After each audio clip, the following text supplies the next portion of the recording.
नमस्कार, बहुत स्वागत है आप सभी का। आप देख रहे हैं इंडिया न्यूज, आपके साथ मैं हूं ममता तिवारी। नए संसद भवन का उद्घाटन होने वाला है और उससे पहले सियासत इस वक्त गरमाई हुई है। विपक्ष लगातार सरकार पर हमलावर है क्योंकि विपक्ष का साफ तौर पर कहना है कि नए संसद भवन का उद्घाटन प्रधानमंत्री ने ना कर राष्ट्रपति ने करना चाहिए। यही हमारा संविधान कहता है। इस पर विपक्ष लगातार हमलावर है। इसी पर चर्चा कर लेते हैं। समाजवादी पार्टी से नेता एसटी हसन इस वक्त हमारे साथ सीधे जुड़ चुके हैं। सर, बहुत धन्यवाद इंडिया न्यूज को समय देने के लिए। आपका ये एक बयान है, आपने ही कहा है नई पार्लियामेंट देश की संपत्ति है और इस पर विरोध आप साफ तौर पर जता रही हैं।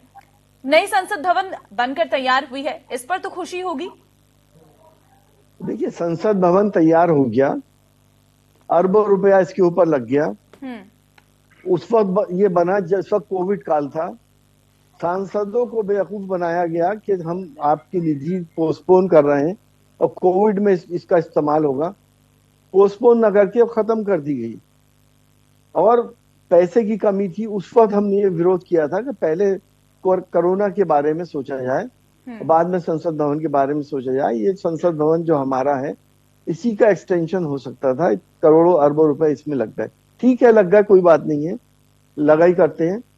लेकिन ये राष्ट्र की संपत्ति है, इसमें सबका पैसा लगा हुआ है, जनता का पैसा लगा हुआ है, जनता की गाड़ी कमाई का पैसा लगा हुआ है। ये किसी पर्टिकुलर पार्टी ने पैसा नहीं लगाया इसके ऊपर। प्रधानमंत्री जी एक पार्टी के रिप्रेजेंटेटिव हैं। बाकी लोग जिन्होंने पैसा लगाया और जिनका पार्लियामेंट के अंदर सारी पार्टियों के लोग इसमें बैठा करते हैं, एक संदेश ये देना चाहते हैं कि शायद बीजेपी ने ये संसद भवन बना दिया। हमारी ये डिमांड थी कि राष्ट्रपति जी जो एक जिस वर्ग से आती हैं, आपको मालूम है, आदिवासी महिला हैं, उनका ये अधिकार था कि संसद भवन का उद्घाटन वो करती। अगर कोई उसमें परेशानी थी तो कम से कम ओम बिरला जी जो हमारे स्पीकर हैं, उन्हें करना चाहिए था। कुछ हालात ऐसे हो गए कि हर चीज का राजनीतिकरण कर देते हैं बीजेपी वाले।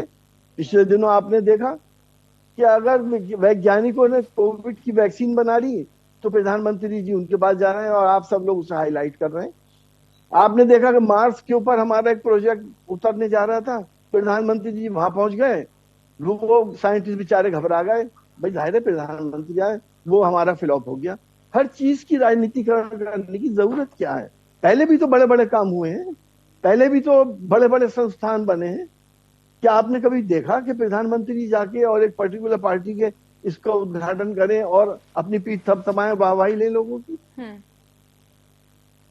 लेकिन अभी प्रधानमंत्री नरेंद्र मोदी, आपको पता ही था कि विदेश दौरे पर थे और जहां पर उन्होंने अलग अलग देश में वो पहुंचे थे और देश के प्रतिनिधियों से वो मिले थे। वहां पर जो है भारत की वाहवाही हो रही थी, प्रधानमंत्री नरेंद्र मोदी की वाहवाही हो रही थी। लेकिन एक यहां देश में जो विपक्ष लगातार आवाज बुलंद कर रहा है, क्या आपको नहीं लगता है कि इस पर जो सियासत है वो बहुत तेजी के साथ हो रही है और सारा विपक्ष एकजुट हो गया है कि जो है संसद का उद्घाटन या संसद का बनना गलत है? देखिए, प्रधानमंत्री हमारे भी प्रधानमंत्री हैं। देश के अंदर उनकी वाहवाही होती है तो हमारे दिल को खुशी होती है, हमारे देश का सम्मान बढ़ता है अगर विदेश में उनकी वाहवाही होती है। इसमें कोई शक नहीं। अगर कोई विदेश वाला हमारे प्रधानमंत्री के ऊपर टीका टिप्पणी करेगा तो हम उससे भी लड़ेंगे। हम विपक्ष में होते हुए हम प्रधानमंत्री की कुर्सी का पूरा सम्मान करते हैं, लेकिन राजनीतिकरण का हम विरोध करते हैं। हम आपस में कितने ही लड़ते रहे, लेकिन हम विदेशी में अपने देश का अपमान नहीं बर्दाश्त करेंगे और जो हमारा सम्मान करेगा हम उसका सम्मान करेंगे।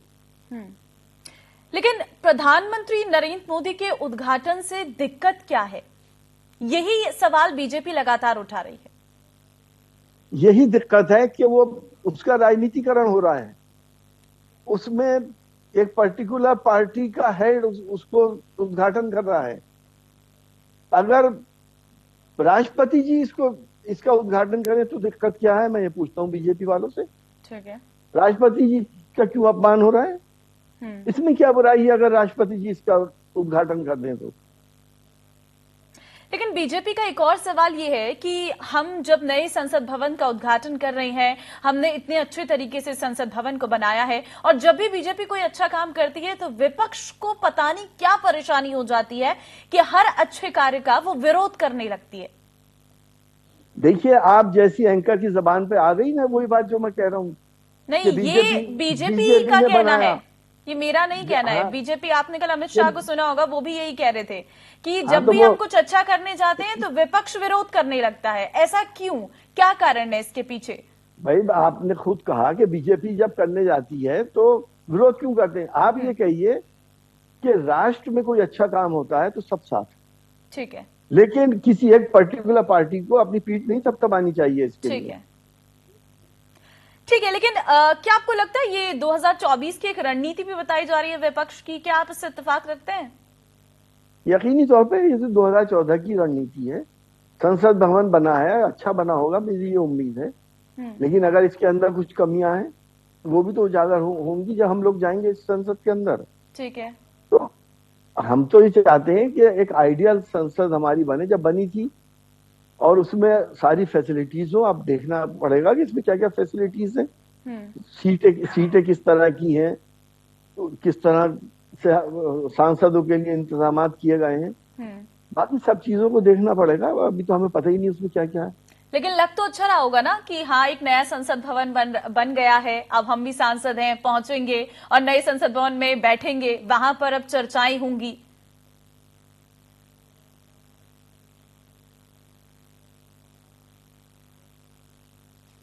आपको मेरी आवाज मिल रही है? हाँ, अब मिलने लगी। हाँ, मेरा सवाल ये है कि अब तो अच्छा लगेगा कि नए संसद भवन में जाएंगे, सांसद आप हैं समाजवादी पार्टी से, और नए संसद भवन में एक बार फिर से नई चर्चाओं का जो जोर है वो पकड़ेगा। नहीं, आपकी बात खुशी हो रही बिल्कुल है, सही है। चेहरे से बिल्कुल तो लग सही रहा है। है कि नए संसद भवन में देखिए, जाएंगे।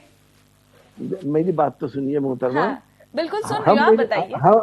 हम देश के लोग, एक परिवार, हम्म।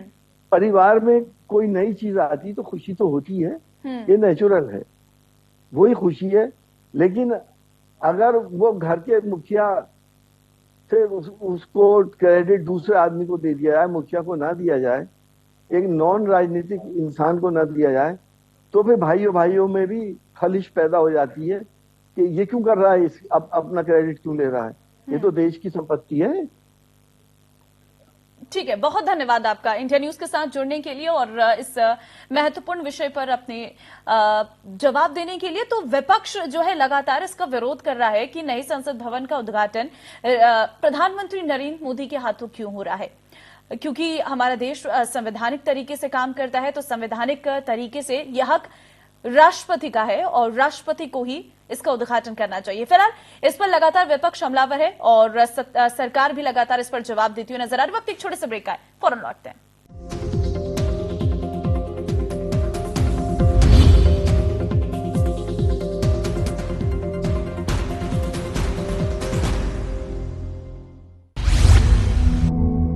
ना काहू से दोस्ती, ना काहू से बैर।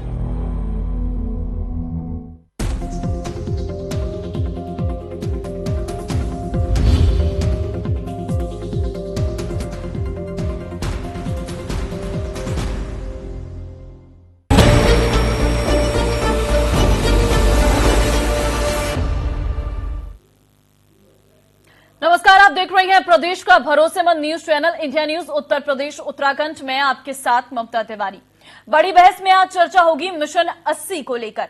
दरअसल यूपी में निकाय चुनाव संपन्न होने के बाद बीजेपी लोकसभा चुनाव की तैयारियों में जुट गई है। बीजेपी ने इस बार यूपी की सभी 80 लोकसभा सीट को जीतने का लक्ष्य रखा है और इस लक्ष्य को पूरा करने के लिए पार्टी हर महीने या महा जनसंपर्क अभियान चलाने जा रही है। तो वहीं अब बीजेपी की तैयारी सरकार के कुछ मंत्रियों को लोकसभा चुनाव लड़ाने की भी मानी जा रही है। माना यह भी जा रहा है कि निकाय चुनाव में अच्छा प्रदर्शन करने वाले सरकार के कुछ मंत्रियों को बीजेपी लोकसभा चुनाव में उम्मीदवार बना सकती है। बड़ी बात है कि बीजेपी ने 2019 के लोकसभा चुनाव में भी सरकार के 4 मंत्रियों को उम्मीदवार बनाया था। तब बीजेपी ने कैबिनेट मंत्री रहे एसपी सिंह बघेल, रीता बहुगुणा जोशी, सत्यदेव पचौरी और मुकुट बिहारी वर्मा को लोकसभा का चुनाव लड़ाया था और इसमें बीजेपी को 3 सीटों पर जीत भी हासिल हुई थी। ऐसे में बीजेपी इस बार संख्या बढ़ा सकती है। हालांकि विपक्षी दल ये कह रही है कि इस बार लोकसभा का चुनाव यूपी में बीजेपी के लिए बहुत चुनौतीपूर्ण होने जा रहा है।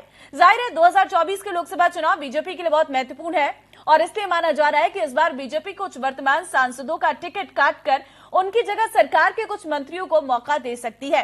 तो इसी मुद्दे पर करेंगे आज की बड़ी बहस। एक खास पैनल भी हमारे साथ जुड़ेगा, लेकिन उससे पहले नेताओं के बयान सुनवाते हैं और रिपोर्ट दिखाते हैं।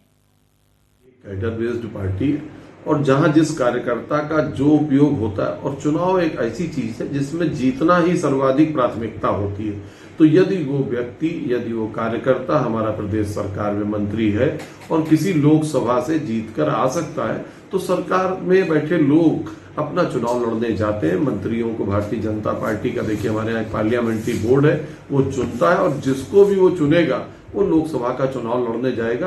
विनेबिलिटी लोक चुनाव में सबसे महत्वपूर्ण चीज होती है, चाहे वो हमारा सामान्य कार्यकर्ता हो, हमारा विधायक हो, हमारा मंत्री हो, हमारा एमएलसी हो, हमारा राज्यसभा सदस्य हो, जिसको भी कहा जाएगा लोकसभा लड़ने के लिए लोकसभा जाएगा। और मुझे लगता है पहले भी कई बार इस तरह मंत्री लोग चुनाव लड़ सके और आगे भी लड़ते रहेंगे। यह है कि बीजेपी के मिशन 80 की तैयारी जो है वो तेज हो गई है और 1 महीने जनसंपर्क अभियान चलाएगी बीजेपी। ये आपको जानकारी हम इस वक्त दे रही हैं। साथ ही आपको ये भी जानकारी दे दें क्योंकि यूपी के कई मंत्रियों को चुनाव लड़ाने की तैयारी में इस वक्त बीजेपी है। 2019 की अगर मैं बात करूं तो बीजेपी ने 4 मंत्रियों को उम्मीदवार बनाया था। वहीं इसके बाद ही आपको यह भी जानकारी दे दूं कि 4 में से 3 मंत्री जो हैं जीतकर भी आए थे। एसपी सिंह बघेल, रीता बहुगुणा जोशी, सत्यदेव पचौरी, इन सभी को जो है उम्मीदवार बनाया था। बीजेपी की तरफ से मुकुट बिहारी वर्मा को लोकसभा का चुनाव लड़ाया गया था।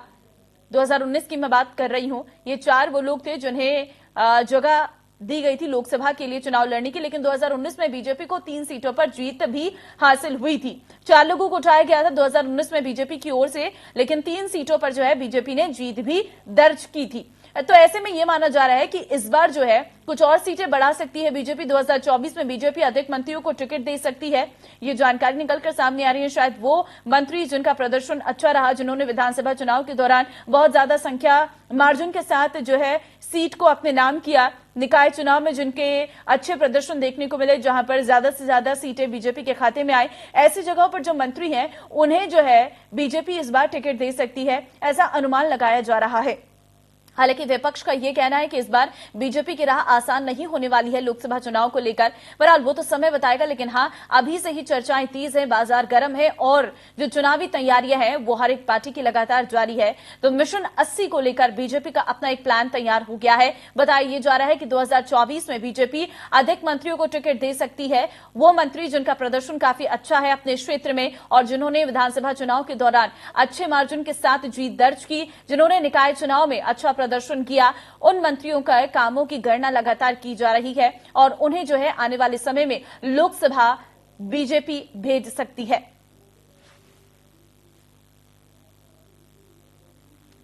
और चलिए इसी विषय पर चर्चा कर लेते हैं। समाजवादी पार्टी से प्रवक्ता विनय सिंह हमारे साथ हैं, दीपक बघेल बीजेपी प्रवक्ता हैं, राज शर्मा कांग्रेस प्रवक्ता इस वक्त हमारे साथ है। बहुत धन्यवाद आप तीनों का इस चर्चा में हमारे साथ शामिल होने के लिए। सबसे पहले दीपक बघेल जी, आप ही के साथ इससे शुरुआत करती हूं।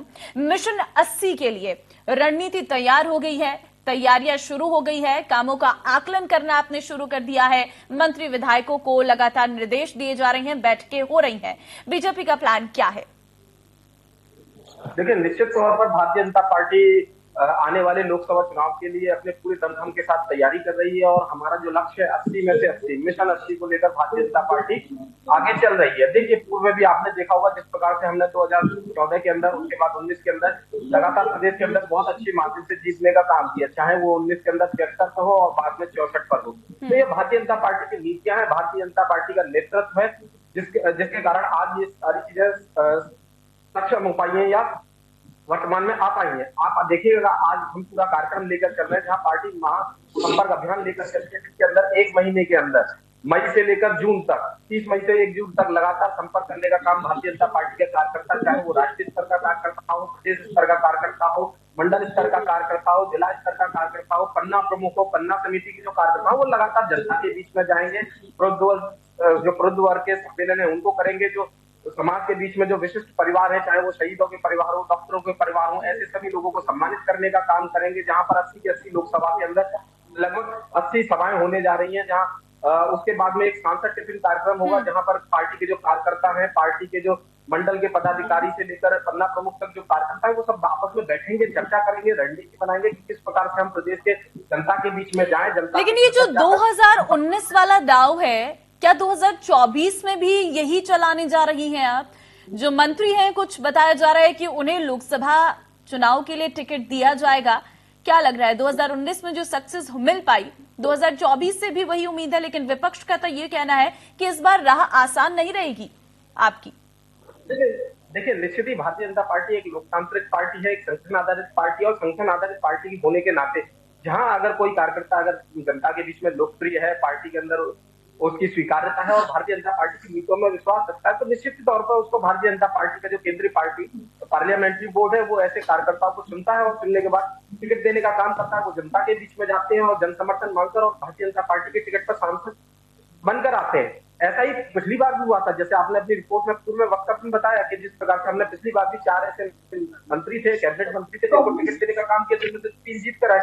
तो भारतीय जनता पार्टी तो हर उन कार्यकर्ताओं को चुनाव में भेजने का काम करती है जो जनता के बीच में लोकप्रियता रखते हैं, जनता में सेवा के भाव के साथ में जनता के बीच में काम करते हैं और जनता से निरंतर संवाद और समन्वय की स्थिति बनाए रखते हैं। तो ऐसे कार्यकर्ताओं को आगे बढ़ाने का काम भारतीय जनता पार्टी के अंदर ही संभव है, वरना अन्य जो दल है, आपने उसमें भी देखा होगा, कुछ जो संगठन के अधिकारी हैं, उनके अगर कोई प्रिय है तो उनको चुनाव लड़ाने का, उनको लोकसभा और राज्यसभा भेजने का काम किया जाता है। पर भारतीय जनता पार्टी में भारतीय जनता पार्टी का जो कार्यकर्ता है, उसको चुनाव लड़ाने का काम भारतीय जनता पार्टी की सरकार करती है। ठीक है विनय सिंह जी, बीजेपी अपनी रणनीति के साथ तैयार है। इस बार भी 2019 वाला दांव वो खेलने जा रही है, लेकिन विपक्ष का ये कहना है कि इस बार की जो स्थिति है वो इतनी स्पष्ट नहीं है और बीजेपी को बहुत सारी चीजों पर नुकसान भी झेलना पड़ सकता है और इस बार राह इतनी आसान नहीं होगी। लेकिन समाजवादी पार्टी की राह कितनी मुश्किल और कितनी आसान रहने वाली है, आपसे जानना चाहूंगी।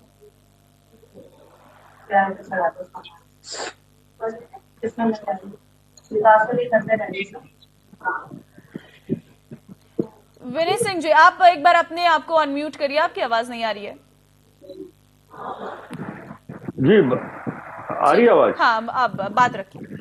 देखिए, भारतीय जनता पार्टी ने जो झूठ बोला है, क्योंकि 10 साल की सत्ता हो गई भारतीय जनता पार्टी की और उसके बाद 10 साल में लगातार वादे करते रहे और इनके जो झूठ की पाठशाला है उसका पोल खोलने का काम समाजवादी पार्टी करेगी, क्योंकि समाजवादी पार्टी के पास तो अपने किए हुए काम है जिसको लेकर के हम जनता के बीच में जाएंगे। लेकिन कहीं न कहीं इन्होंने झूठ बोल करके जिस तरह से लोगों को भ्रमित करने का काम किया है वो हम जनता के बीच बताएंगे तथा अपने कार्यों को लेकर के भी बताएंगे। जैसे अभी देखिए 2000 का नोट इन्होंने बंद किया, ठीक है। इन्होंने कहा था कि जब नोटबंदी हुई थी तो इन्होंने कहा था कि नोटबंदी इसलिए हो रहा है कि सारे जितने भी आतंकवाद है उस पर लगाम लगेगी, खात्मा होगा, भ्रष्टाचार पर लगाम लगे, तमाम इन्होंने वादे किए थे, काला धन वापस आएगा। लेकिन दोबारा यह विश्व का पहला ऐसा देश है जो खुद ही नोट छापता है और 5 साल के अंदर बंद करना पड़ता है। विश्व का पहला ऐसा देश है, ऐसा कहीं पे नहीं होता। आखिर क्या कारण है? ये सरकार की असफलता ही तो दर्शाती है कि आपने इतने जल्दी 2000 के नोट फिर बंद कर दिए और जो 2000 के नोट पर जो खर्चे आए थे 4 रुपया 18 पैसे का, वो खर्चे की भरपाई कौन करेगा? पुलवामा में जिस तरह से इनके राज्यपाल महोदय ने अभी पोल इनकी खोली थी कि किस तरीके से इनकी लापरवाही की वजह से इतने सैनिकों की जान गई, महंगाई किस तरह से चरम पर है आप देख ही रही हैं, किस तरह से किसानों को डीएपी खाद वगैरह मिल नहीं रही है, युवा बेरोजगारों। बिल्कुल विनय जी, आप बहुत बड़ी बातें कह रहे हैं, लेकिन निकाय चुनाव में आप कहाँ थे? क्या हो गया था? ये बड़ी बातें तब जनता से क्यों नहीं कह पाए? जनता के बीच में और हमने तो काम किया ही है, हमें अपने काम का केवल बताना है। उत्तर प्रदेश को कैसे हमने उत्तर प्रदेश बनाने की राह पर काम किया है।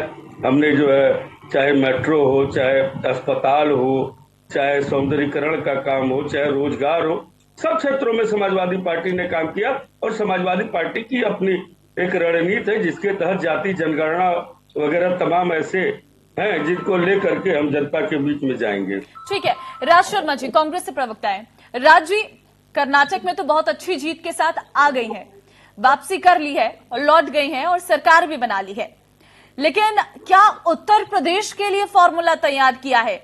यहां पर कब तक वापसी होगी? यहां तो दूर दूर तक नजर नहीं आ रही कांग्रेस। निकाय चुनाव में नहीं आई, विधानसभा चुनाव में नहीं आई, लोकसभा चुनाव में उम्मीद करूं या नहीं करूं?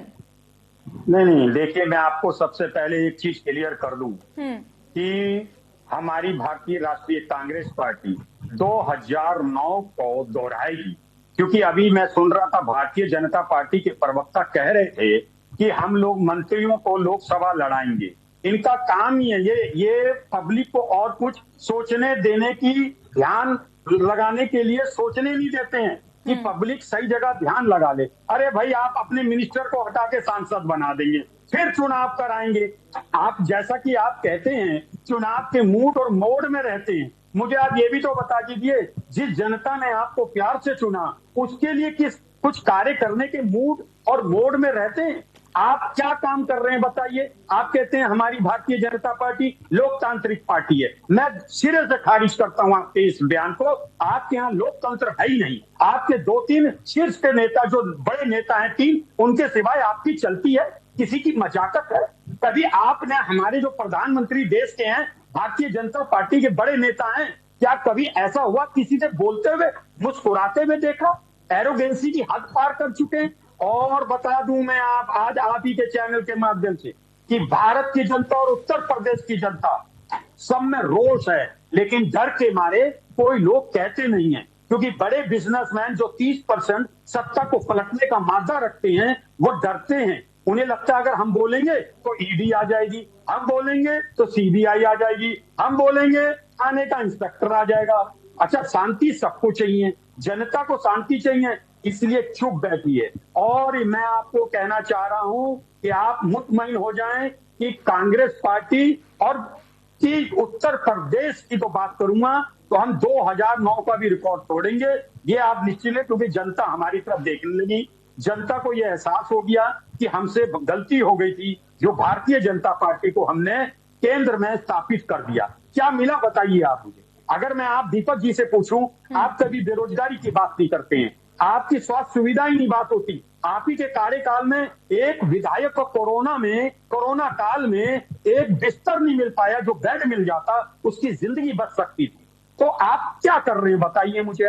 आप किसी चीज में बात नहीं करते हैं, आप कभी रोजगार में नहीं। अब पहली बार भारतीय जनता पार्टी द्वारा देखा जा रहा है कि प्रधानमंत्री, गृह मंत्री प्रदेशों में जाके नियुक्ति पत्र बांटे जा रहे हैं। अरे भाई, आप एम्प्लॉयमेंट ऑफिसर नहीं है, आप देश के गृह मंत्री हैं, देश के प्रधानमंत्री हैं। ये काम एम्प्लॉयमेंट ऑफिसर का काम है, जो कंसर्न डिपार्टमेंट है वो देगा।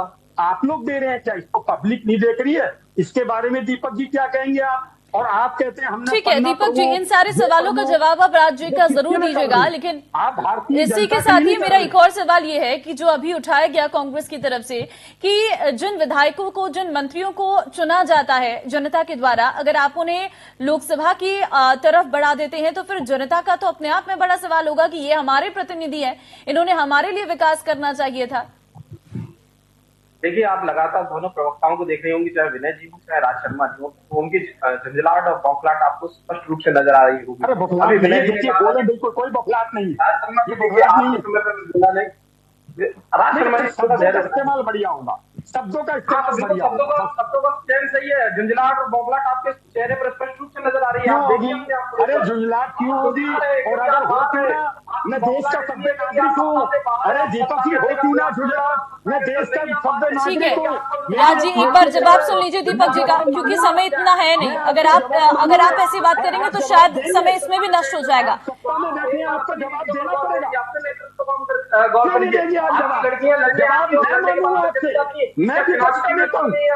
झुंझलाहट तो आपके पास है, एरोगेंसी आपके पास है, आप क्या बात करते हैं? ठीक है राज जी, थोड़ा शांत हो जाइए। ठीक है, जवाब मिल जाए, पहले एक बार सुन लेते हैं, उसके बाद आप बोलिएगा।